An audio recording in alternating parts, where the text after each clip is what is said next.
Hello and welcome to another Demon 212 3DSWare review. Today I'm going to be taking a look at Hana Samurai Art of the Sword, or if you're in America, it's Sakura Samurai Art of the Sword.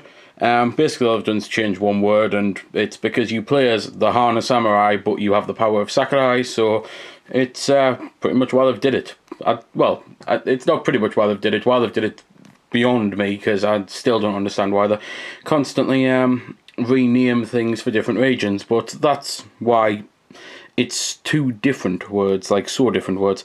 Anyway, rather than babbling on, which I'm doing a very good job at right now, I'm going to simply go into the game, which it's a very simple premise, and that's probably what makes it so amazing. And the whole point is, you play as a samurai, and you go around the world map, you can traverse it and all that, and there's 3 different areas, like 3 different villages, 30 different levels, and 3 different boss castles, and every level gets you half a heart, which then overall increases your total heart count by getting 2 of them, obviously, hence half a heart. And when you go into areas, it'll be different things depending on where you are. If you go into a village, then you're going to have things like inns, shops, the ability to do challenges, like slice watermelons that are unhappy and angry, don't slice any watermelons that are happy, weird things like that.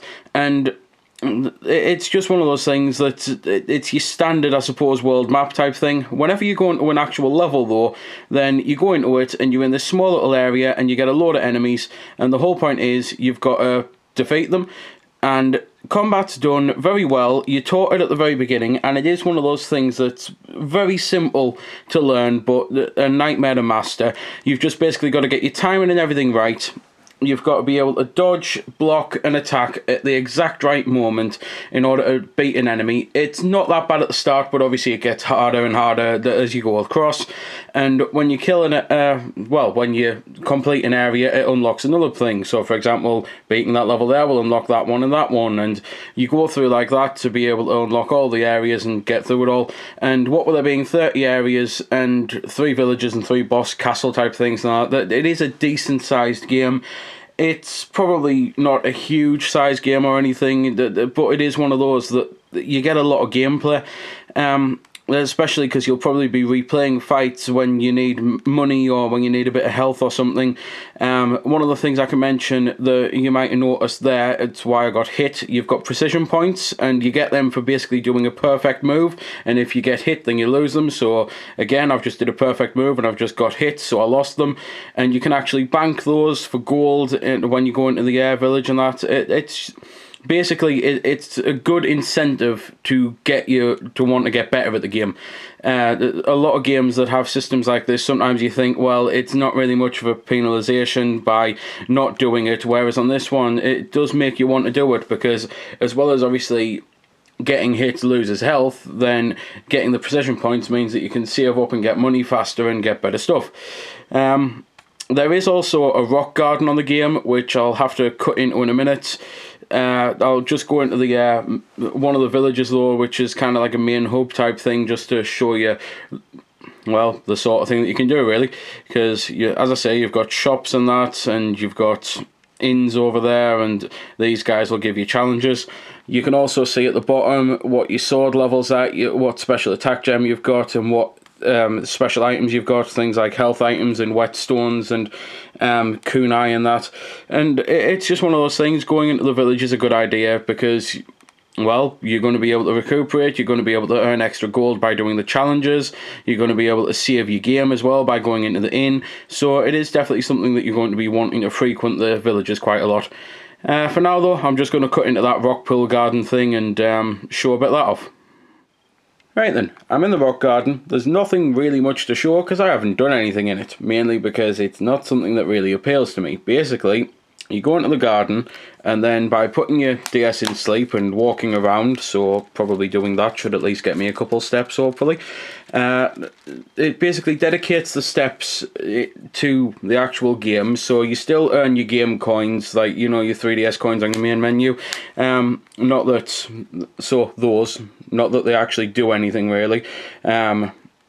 because I mean, honestly, it's the type of thing that very few games actually come out that allow you to use them.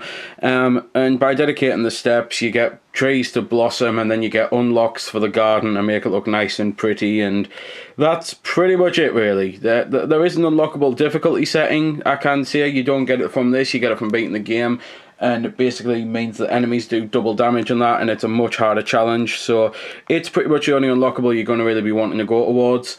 But there's nothing much else I can really say about the game. I mean, for the price it is, it's probably a little overpriced, mainly because I would have liked a few more things to do with it. Some things that sometimes simplicity makes it an absolutely amazing game, and don't get me wrong, I still think this is a great game and one of the better on the 3DSWare, like the eShop and that, but it just does feel a little bit lacking compared to the price and compared to some other titles that have came out recently that are in similar price point and just have so much more. But it is still an absolutely amazing game.